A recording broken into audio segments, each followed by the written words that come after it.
Bem-vindos ao Papos Visíveis, o nosso podcast sobre economia criativa. Aqui é um espaço para você se conectar e se inspirar com profissionais que têm conhecimentos e inovam na prática diária dos seus projetos. E hoje a gente vai bater um papo aqui sobre representatividade LGBTQIA+, na economia criativa. E eu tenho o prazer de receber a cantora e compositora e produtora musical Rebeca Nora. Olá, oi. E a produtora formada em audiovisual e idealizadora do projeto Humanização do Asfalto, Thalita Nascimento. Olá, gente. Olha, sejam bem-vindas. É um prazer receber aqui vocês hoje. Admiração total, tanto pela trajetória quanto pelas profissionais que vocês são. Amo trabalhar com vocês, inclusive. E eu queria começar nossa conversa aqui trazendo alguns dados que não são, assim, muito bons. Na verdade, eles mostram uma realidade muito violenta do nosso país em relação às vidas das pessoas LGBTQIA+. O Brasil, ele continua liderando o ranking de mortes de pessoas trans no mundo. Já tem alguns anos que a gente lidera esse ranking. Nada bom, né? Nada vitorioso, né? E a cada 32 horas, uma pessoa LGBTQIA+, é assassinada no nosso país, né? Essa é uma realidade que a gente vê, né, no nosso trabalho. Eu acho que todas nós aqui, a gente tem um trabalho que fala muito sobre representatividade, sobre visibilidade, justamente porque, infelizmente, a gente vive num país onde os nossos estão sendo mortos, né? E por causa disso também é que o nosso trabalho também tem que levantar essas pautas, e que é importante também a presença de pessoas como Rebeca e como Thalita no meio da arte e da cultura. E eu queria saber de vocês, a gente vem vendo aí nos últimos anos que muitos editais, muitos patrocinadores e tal, estão levando em consideração critérios de diversidade na hora da seleção dos projetos, né? Eles avaliam, né, se tem equipes diversas, se o projeto pauta isso de alguma forma ou não. Mas, às vezes, eu fico com uma sensação que tem gente que coloca, né, cotas dentro de seus projetos, digamos assim, no fundo não cumpre isso na prática, nem inclui as pessoas de uma forma efetiva. Eu queria saber como é que vocês percebem isso, né? Tem gente aí fazendo um pink money dentro dos projetos culturais, tá aí fingindo que tem uma inserção aí para ficar bem na foto e, na verdade, isso não tá rolando. Vocês já passaram por alguma situação assim?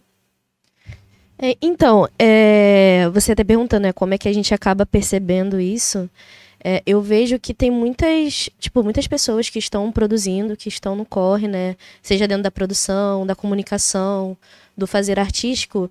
E a gente vê, vários editais falando que, ok, diversidade, só que a gente ainda vê muito dos nossos na correria. Fazendo muito com pouco dinheiro.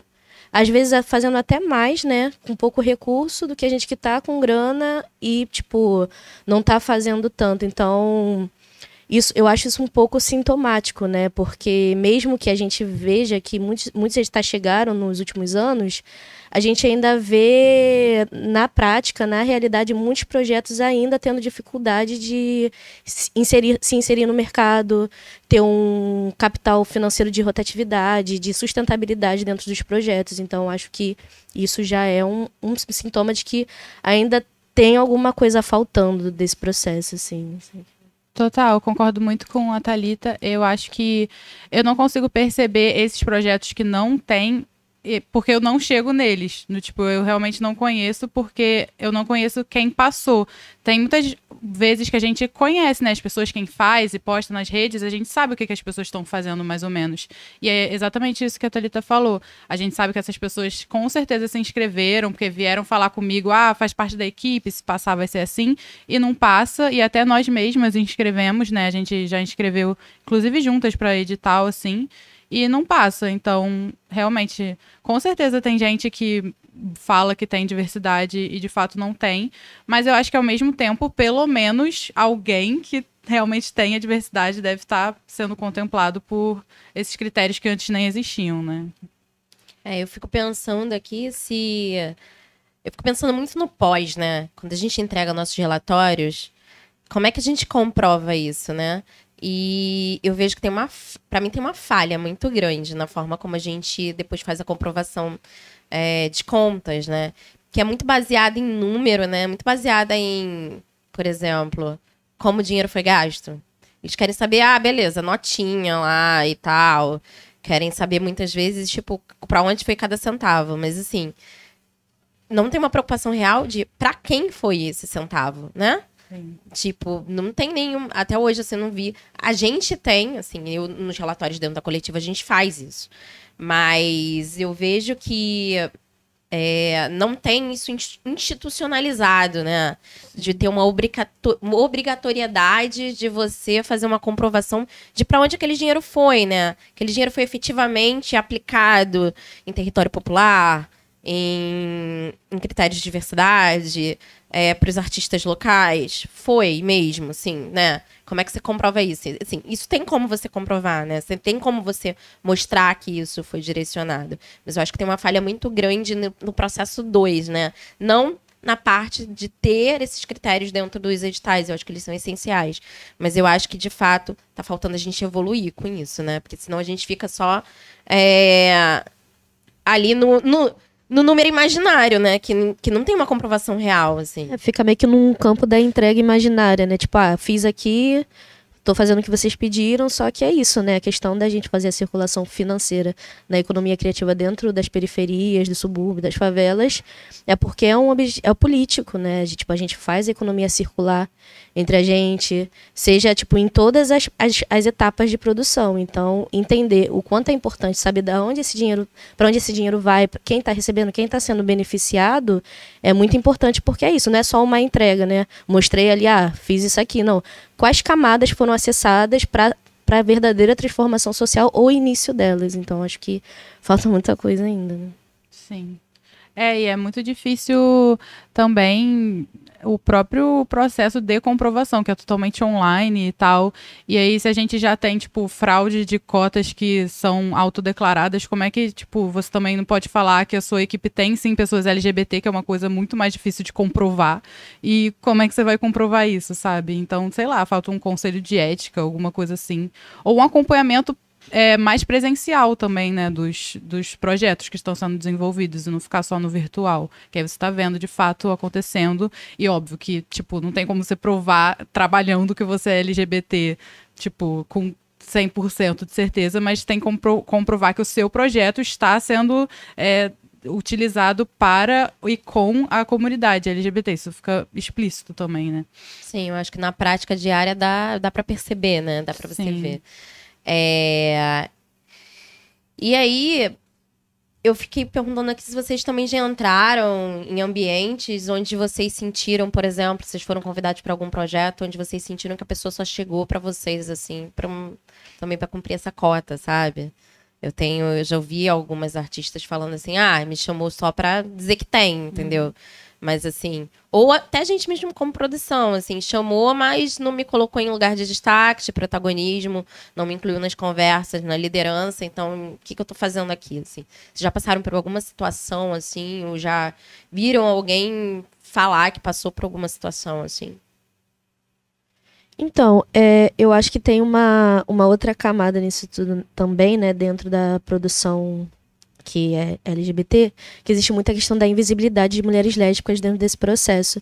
Então eu fico pensando que grandes produções, eu nunca fui muito chamada. Tipo, não tenho a lembrança, tipo, os projetos que me chamaram são de pessoas que realmente, tipo, estão no corre, que coletivamente criaram as suas produções chamando as pessoas mais próximas, que conhecem das redes, né, tipo, a gente se conhecendo nas redes, a gente se conectando, mas de grandes produções, quando eu olho para trás e lembro dessas produções, eu vejo que realmente são feitas pelas mesmas pessoas e que dificilmente ou não chamam a gente, nem sequer chamam, ou quando chama para usar de totem. Então, tipo assim, eu conheço algumas pessoas que já passaram por essa situação, que chama para usar como blindagem, né? Tipo, olha aqui, o nosso projeto é diverso, tem uma pessoa LGBT, e usa isso muito na narrativa da construção, só que quando você vai ver, a pessoa não tem nem o poder, tipo, da caneta ali. Então, tipo, isso é uma coisa que eu já percebi em muitos amigos meus que estão dentro dos processos artísticos. Dentro da minha realidade, eu percebi que, de fato, nunca cheguei a ser chamada por uma produção grande. Todas as produções que eu fui entrando foram de pessoas que foram ganhando edital, tipo, recentemente, e aí foram me chamando. E aí, a partir disso, a gente foi construindo e crescendo coletivamente. Então, isso também acaba sendo uma questão, né? A falta também de entender essas camadas de quem também não é chamado e também não chega nem a entender como são os processos de grandes produções, que é importante a gente saber como funciona, até para a gente aplicar nos nossos projetos, para aprender e chegar em também novas outras produções, assim. Então, acho que também é uma outra complicação. Eu concordo completamente, assim, eu acho que é um mercado, né, o da cultura, que é muito de panelinha, que é a galera que estudou junto na faculdade paga, e aí tem dinheiro para fazer as coisas e tal, e todo mundo se conhece. Então, o meu problema é exatamente igual ao da Thalita. Ninguém nunca me usou de totem, porque ninguém nunca me chamou pra ser totem, sabe? Nem pra isso me chamaram.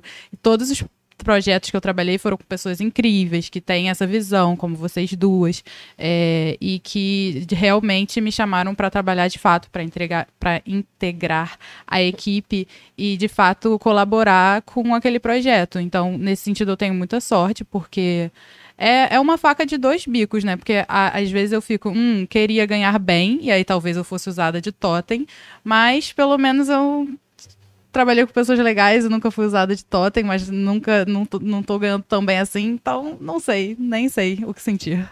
Eu acho que tem uma coisa aqui também que até a gente já conversou em outros episódios aqui do Papos Visíveis, que é sobre as redes de relacionamento, né?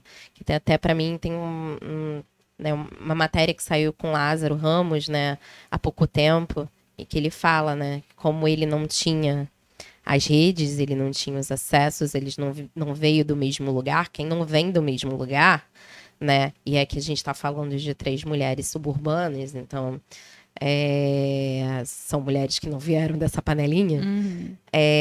Tem que trabalhar 5, 10 vezes mais até chegar no primeiro degrau, né? Até ser enxergada pela primeira pessoa que vai talvez colocar numa grande produção, no mainstream, não sei o quê, e aí talvez ali você consiga ir construindo isso, né? Eu acho que também tem essa coisa da gente entender que também parte muito também do lugar onde a gente fala, né? E aí a gente tá atravessada por várias camadas, né? Sim. Mas eu acho que no final, tipo, eu acredito muito nisso. Tipo, eles construíram a rede deles e a gente constrói a nossa também. E vamos tentar editar, não sei o quê. Porque eu acho que, refletindo aqui nesses 2 segundos, eu acho que eu prefiro ganhar menos e trabalhar com quem, tipo, eu sei que de fato me considera do que, sabe, trabalhar numa coisa que eu não acredito e ganhar muito dinheiro, enfim. E aí eu queria falar um pouquinho do trabalho de vocês, né? Um pouquinho da Rebeca aqui, pra ela falar um pouquinho, né? Eu sei que tu tá gravando, vai sair EP aí, vai sair música. Vem aí. O que vem aí. E um pouquinho da Thalita também, como é que tá a humanização, né? Falar um pouquinho do festival, também trouxe vocês duas também pra gente falar um pouquinho desses bastidores de festivais, né? Que Rebeca tem o Festival Subúrbia, a Thalita tem Humanização no Asfalto. Como é que é esse ambiente de construção coletiva LGBTQIA+, né? Das redes que vocês construíram também e um pouquinho dos projetos de vocês. Quer começar? Então, vou começar pelos meus projetos pessoais. Esse ano, enfim, desde que eu comecei a lançar música, que foi durante a pandemia, foi um processo muito solitário, porque estava na pandemia e porque eu faço todo o processo, né? Eu componho a música, aí eu produzo a base musical e tudo mais. E as redes me ajudaram muito a conhecer pessoas que se tornaram amigas de profissão, assim, sabe? E isso foi me ajudando a me desenvolver, a minha identidade musical mais, porque eu tenho lua e ascendente em Gêmeos, então eu faço MPB, mas também é lo-fi e também é pop, e agora eu vou lançar um pagode meio pop, então, tipo, eu sou tudo isso, e todo mundo do mercado fala, você tem que escolher um nicho e ficar nele, eu tô tipo, não vou escolher um só, não. E é isso, essa é a grande novidade, assim, que vai sair um pagodinho. E no final de junho, no último dia do mês da visibilidade, vai ser no dia 29 para 30, na meia-noite, assim. E aí eu vou lançar um projeto também que a Thalita participou, filmou o clipe com uma artista que chama Trig, que ela também é muito especial para mim, também é suburbana, LGBT, que é uma música mais pop, assim, e tô muito animada, vai ser o primeiro clipe que eu vou lançar, dependendo talvez o segundo, não sei, vamos ver se o Pagodinho vai ter clipe ou não, mas é isso, assim, tô muito animada, e é devagar e sempre, porque a gente tem que trabalhar e não sei o quê, agora eu tô trabalhando fixo, graças a Deus, mas isso também desacelera o processo, né, do criativo. E é isso, assim, eu tenho a música como um instrumento de cura, que me cura desde sempre, assim, desde que eu era criança, era, tipo, a minha forma de me comunicar comigo e de me entender, e eu acho que isso é muito importante para a comunidade LGBT, porque, tipo, para mim foi muito, tipo, eu me lembro muito de uma música que eu fiz, que era, a primeira linha era, What if I'm gay? Porque eu ainda escrevi em inglês para ficar um pouco mais distante, sabe? Porque se fosse em português ia ser muito real. E aí, enfim...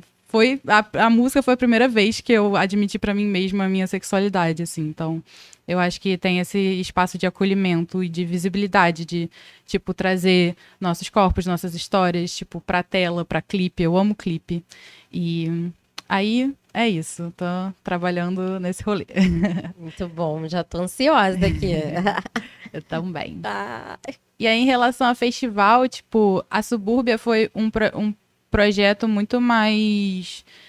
Partiu de um edital, né, que eu já tinha passado, da Oi Futuro, e aí a gente construiu uma coisa coletivamente, mas não foi tão coletivamente assim, porque cada uma já tinha seu corre e tal, e aí era meio que aquele negócio de trabalho de faculdade, sabe? Que a gente tem que se juntar pra fazer, mas, tipo, as pessoas não têm como, porque elas trabalham além de fazer faculdade, que no caso era o edital, né?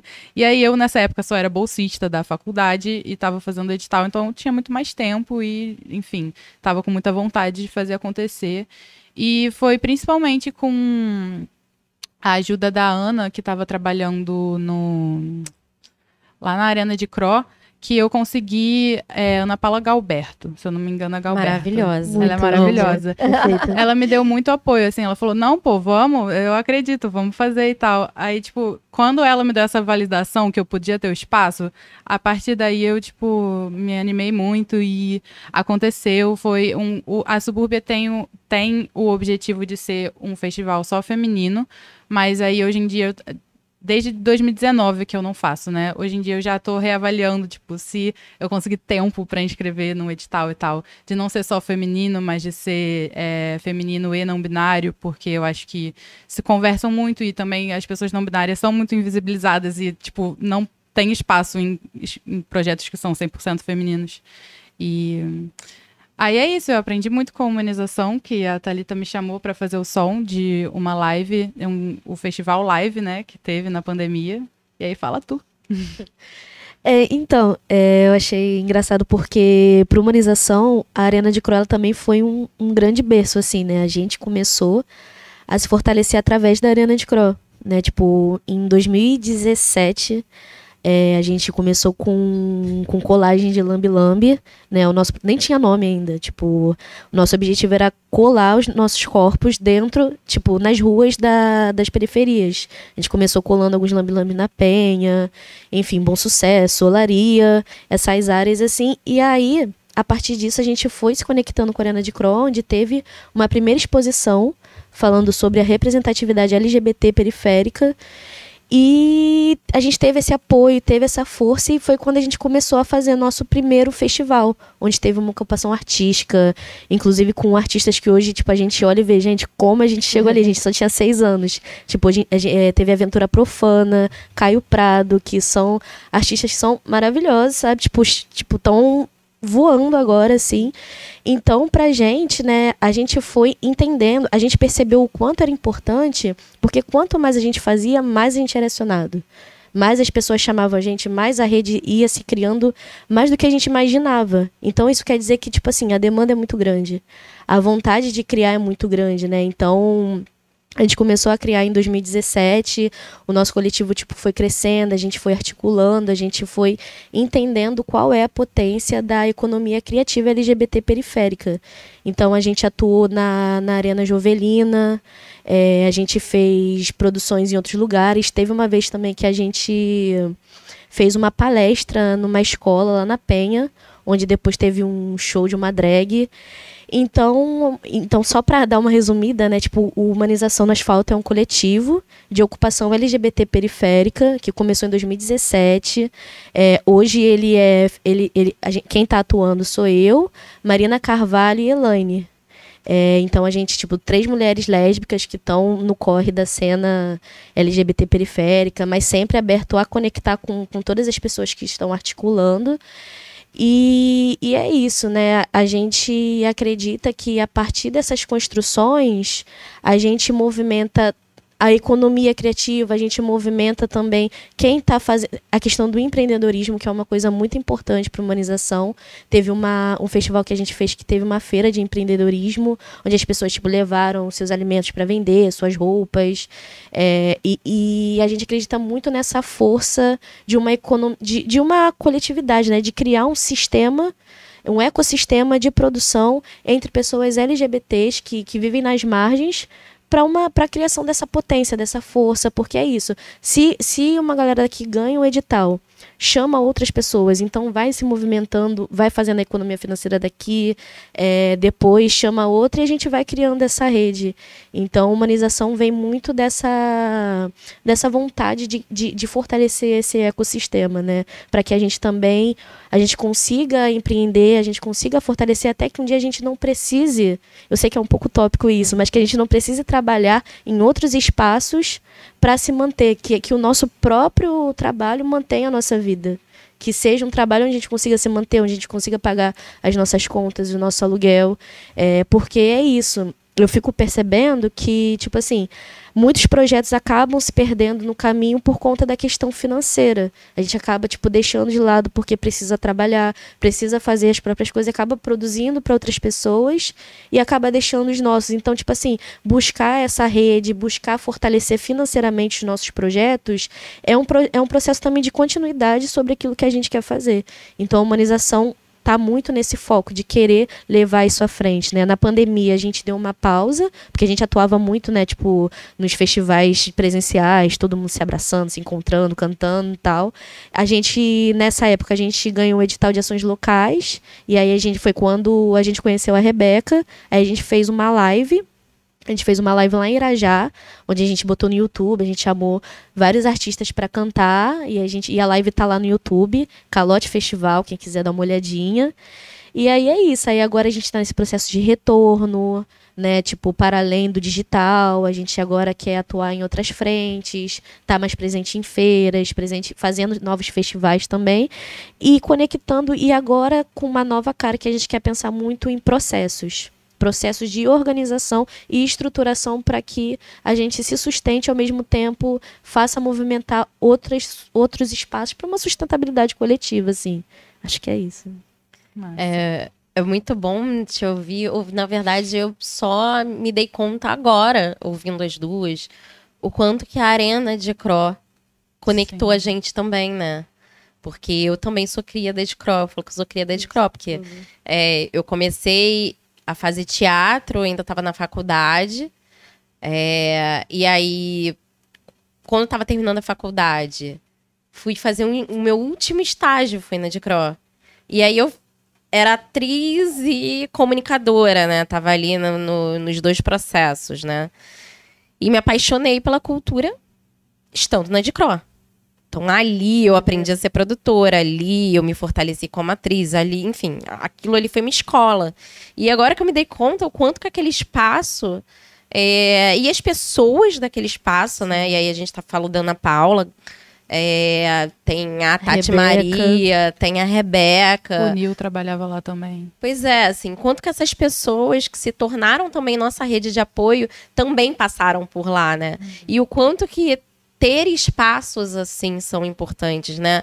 Espaços não só físicos, né? Mas espaços que institucionalmente pensam nesse fortalecimento em rede, né? E o quanto que isso vai de encontro também com o que a Thalita estava falando, de criar esse ecossistema, né? E esse ecossistema ele é feito pelas pessoas, pelas instituições, por esses coletivos, né? E por esses espaços físicos também, que dão a oportunidade da gente criar dentro deles, né? Eu vejo isso também, você também falou de um outro espaço também, que eu também acho que tem muito essa visão que é o do Oi Futuro, né? Sim. O Oi Futuro, eles também têm essa visão muito, né, voltada para ser um espaço das pessoas conseguirem se conectar e criar lá dentro, né? Então, mesmo que você não esteja num projeto patrocinado por eles e tal, você consegue acessar o estúdio, que é um estúdio fantástico, né? Para fazer coisas lá dentro, para gravar, para ensaiar, enfim, você consegue construir essa rede, essas pautas. E o quanto que isso é importante, né? Ter também essas instituições que têm esse pensamento e essa abertura, né? Acho que isso vai fortalecendo o nosso trabalho de alguma forma. E aí, gente, a gente está se encaminhando para os momentos finais do nosso podcast. Aqui. Eu queria que vocês, antes da gente chegar no momento final aqui, eu queria que vocês deixassem aqui uma dica para quem está entrando agora para trabalhar na economia criativa. Assim, o que vocês queriam ter ouvido lá atrás, quando vocês iniciaram, que ninguém contou para vocês? Que vocês querem compartilhar aqui com quem está ouvindo a gente? É pra olhar pra câmera ali, né? Tá. Normalmente eu fico atrás, mas ok. Né? Então, uma coisa que eu queria muito ter ouvido, assim, na época que eu comecei, tipo assim, não desiste. Eu sei que é uma frase mesmo, tipo, não desista. Mas eu falo isso porque não desista da sua ideia, porque o que acontece? Às vezes você pode desistir dela, aí depois passa 5 anos, vem alguém com a ideia que era muito parecida com a sua, consegue, tipo, ganhar o mundo com essa ideia e ter a vida feita a partir da ideia que você teve antes e você não fez porque você não acreditou. Então, tipo assim, eu queria ter ouvido isso antes, sabe? Porque acreditando, a gente materializa, a gente conecta e a gente traz possibilidades pro que a gente imaginou, né? Pro que a gente sonhou. Então, acho que a continuidade é importante, porque a partir disso você vai conectar com outras pessoas que vão te levar para novos caminhos. Tipo assim, a Carla falou, eu comecei na Adcro. Eu comecei na Adcro como voluntária, tipo, fui fotografar lá como voluntária. Aí hoje eu olho, tipo, uma coisa que foi muito pequena, né? Foi se conectando em 300 coisas e agora eu tô aqui falando sobre isso. E, enfim, também me possibilitou 300 outras possibilidades de existência. Então, é importante começar do primeiro passo, porque o primeiro passo vai te levar para outros lugares, assim. Então, tipo, não desiste, porque senão vai chegar alguém daqui a 10 anos, que às vezes não é nem, tipo, do recorte, né, que você quer atuar e consegue fazer e faz acontecer, e é isso, né? A gente fica nessa, e sim. Então, tipo, não desiste, vai mesmo, sem acreditar, que a vida responde. A vida sempre responde, gente. É isso. Massa. Bom. O meu conselho, na verdade, para acompanhar o da Thalita faça terapia o quanto antes você conseguir, para você conseguir lidar, porque as coisas são muito complicadas. E o mais cedo que você descobrir que você quer trabalhar com a indústria criativa, começa sem medo, assim, tipo, óbvio, não se você for criança, mas sem medo, porque nesses anos, né, do início da juventude, é isso, a gente consegue fazer um voluntariado, a gente consegue estar em espaços que depois o tempo não permite, então, tipo, você vai ficar cansado, mas no dia seguinte você vai estar bem, o que não ocorre mais quando você for um pouquinho mais velho, então vai com força total no início, que aí quando você estiver mais velho, você já vai estar num lugar mais de boa para continuar fazendo mais devagar as coisas. E aí, falando em idade, vou já entregar mais ou menos a minha, porque eu sou uma criança dos anos 90, né? Criança dos anos 90 cresceu vendo o quê? Xuxa. E aí eu tenho aqui o que eu resgatei. A Rebeca estava editando os episódios do ano passado. Ela já sabe o que vem agora. Esse eu sei. É o meu momento, Xuxa. Eu não tirei esse. Esse eu não tiro. E aí eu mando aquela palavra, vocês mandam o que vem aí na cabeça de vocês. Então vamos lá. Diversidade. Criativa. LGBT. Subúrbio. Ponte. Cultura. Representatividade. Estrutura. Fundamental. Cota. Não é esmola. Não é esmola. É isso. É sobre isso. Rua. Casa. Corre. Afeto. Sobrevivência. Coletividade. Concordo total. Sobrevivência e coletividade. Gente, eu queria muito agradecer a vocês, assim. É sempre bom estar com vocês duas, né? Fazia um tempinho que a gente não se encontrava. Nem virtualmente, né? Que coisa louca. Nos corre da vida aí. Queria que vocês deixassem rede social de vocês, trabalho e tal, últimos recados aí pra gente ir encerrando aqui a nossa conversa hoje, nos papos visíveis desse dia. Então, quem puder seguir depois lá nas redes, Humanização no Asfalto, tá escrito no nome mesmo, Humanização no Asfalto, lá vocês vão ver fotos, né, vídeos, o link do Calote Festival, tudo que a gente já fez, tudo que a gente já atuou e tudo que a gente ainda vai fazer. Quem quiser também me seguir nas redes é Thalita Nascimento com dois underlines no começo, é fácil de achar. Lá também eu boto alguns trabalhos fotográficos, eu atuo muito dentro da edição de vídeos, de fotografia, é isso, eu atuo muito dentro da comunicação visual, então vocês vão ver muito disso por lá. E é mais ou menos isso. Obrigada pelo convite, inclusive. Queria agradecer também, muito legal estar do outro lado, né? Como convidada. As minhas redes são @Rebeca com 2 Cs e Nora A com 2 As no final. Tô no Instagram, no TikTok, no Twitter. E também em todas as plataformas de streaming, se vocês quiserem conhecer minha música, meu canal no YouTube, vem muita novidade por aí, e como a Thalita me inspirou, vou acreditar muito, então vem muitos vídeos por aí também, muitos clipes, que é o que eu gosto muito.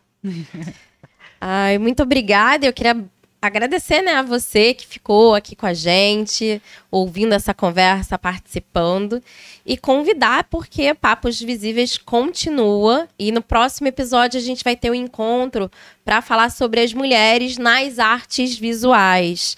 A gente vai receber a Eve Macedo, que é VJ e ilustradora, e a atriz, roteirista e cineasta Alice Carvalho, diretamente do Nordeste, de Natal, para o nosso Rio de Janeiro, que a gente está com sorte, ela está por aqui. Então eu espero vocês para curtir o próximo episódio também do Papos Visíveis. Boa noite!